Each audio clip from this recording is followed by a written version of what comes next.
Hello everyone, welcome back to another episode of our /malicious compliance. In today's episode, can't do anything without a medical reason. I can't order this in store. Okay. You can't work overtime even though we're 3,000 behind. Okay, I won't then. Before we get started, make sure to subscribe so you will never miss a video. So let's get started. Can't do anything without a medical reason.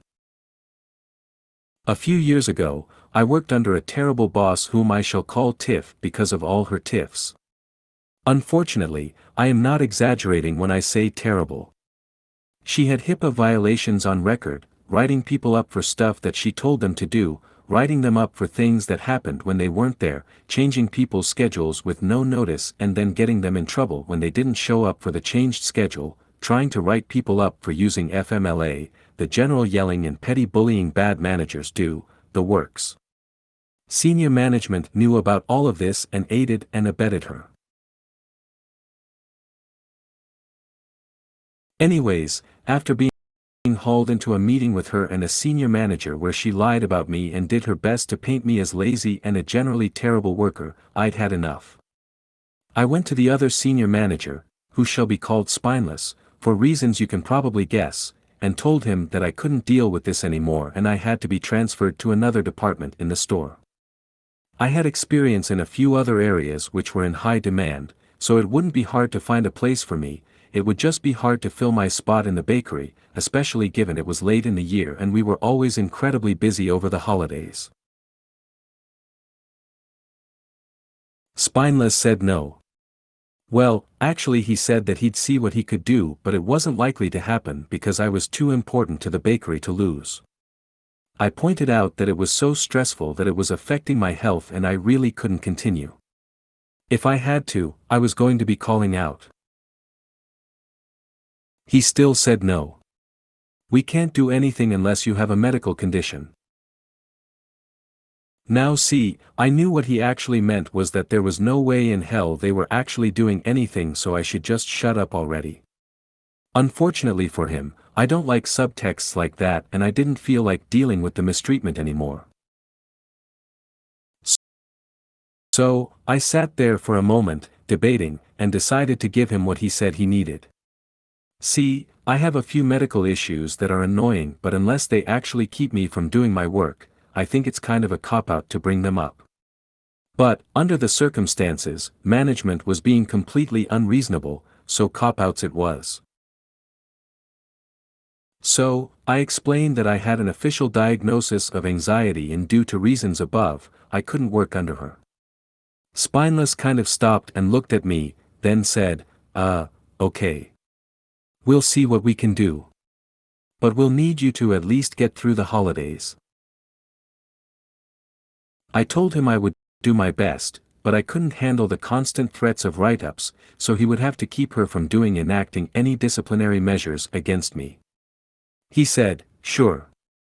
I also added that I really didn't want anyone else knowing about my anxiety, as I don't like my personal life being spread about. About a month later, something else happens where a bunch of cakes were ruined and I was the last one who touched it. They were someone else's responsibility as soon as I was done with them, the other person just hadn't done their part and Tiff was trying to get me in trouble however she could. Tiff hands me a write-up to sign. I'm furious, but I carefully write down in the comments section that I have a medical condition interfering with my work which I had already notified senior management of. Then I insist on having her give me a photocopy of it, which they're supposed to do but often don't.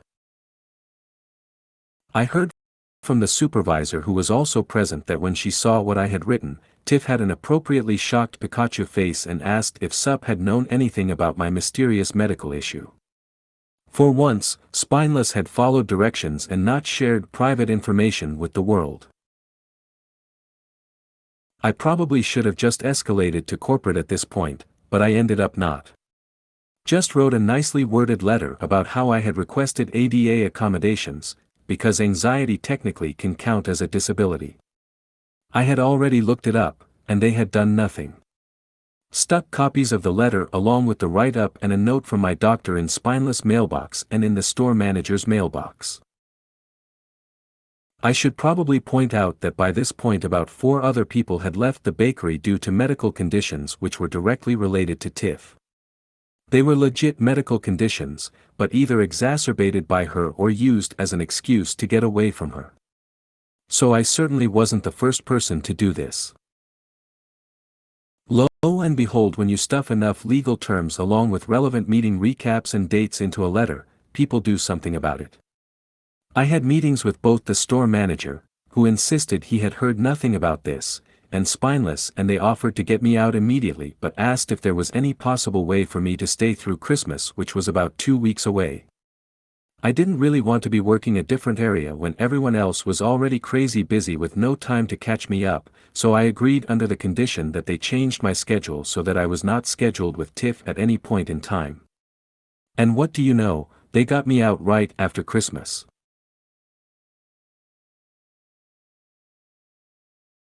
So, yeah, ask and you shall receive. Hilariously enough, come February, Tiff went on vacation and the bakery supervisor asked me if there was any way I could come back to help cover, which of course I could do. Figured I might as well stick it in their face that the manager was the problem, not the department. Sadly, they didn't do anything about her until she transferred to a different store where she is no doubt still wreaking havoc. But I escaped with my sanity mostly intact, so it was a win for me. Edit. I was told by someone I would expect to know that it's a HIPAA violation when managers gossip/spread information about a medical issue only revealed to them due to ADA requests and/or discovered through the employee healthcare plan. I certainly could be wrong, but I know that it was a big enough issue that management from top down got a reprimand from corporate. I can't order this in store. Okay. Small little MC here, nothing big. There's a local Greek restaurant with this scrumptious item I like to order through Skip the Dishes, called a Magic Box.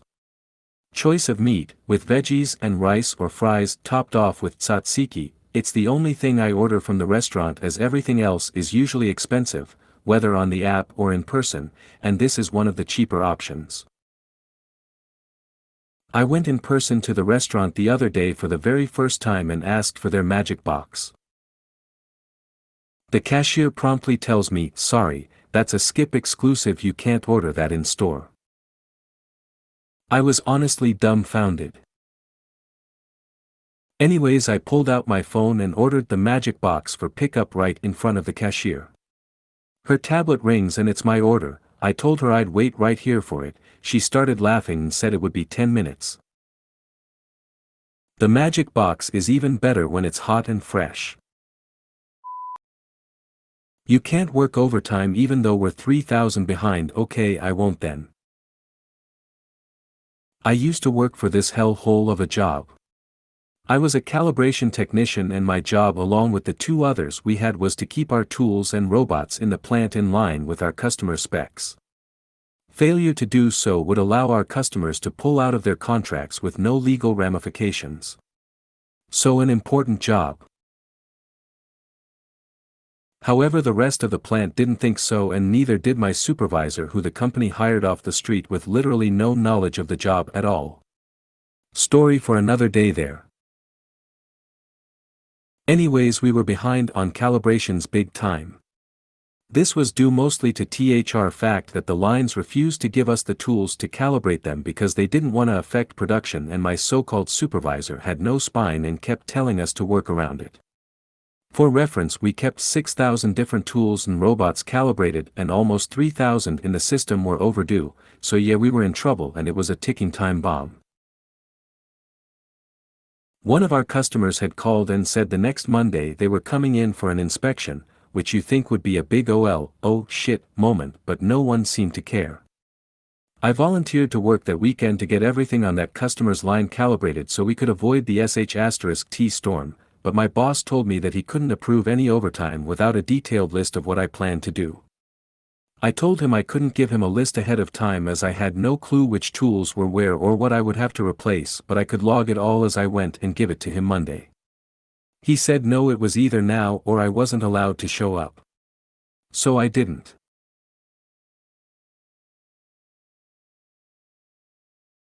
Next Monday customer comes in, within an hour of being there realizes almost all of their tools and robots are 4 months out of date. Immediately shutdowns production, sends those employees home and pulls their contract because now they had to recall 4 months worth of product. They start slamming on my department, to which I just looked at my boss, laughed and then quit. One of friends that worked there after I left told me the customer renegotiated the contract much more in their favor, meaning the company got paid way less than they were originally per product, and the company took a loss on profits that year because apparently the customer went and told all of the other customers it could, and a sh*t storm hit that place. They ended up selling the place after another year. If you made it to the end of the video, thanks for watching. Don't forget to like, subscribe and share, and we will see you in the next video.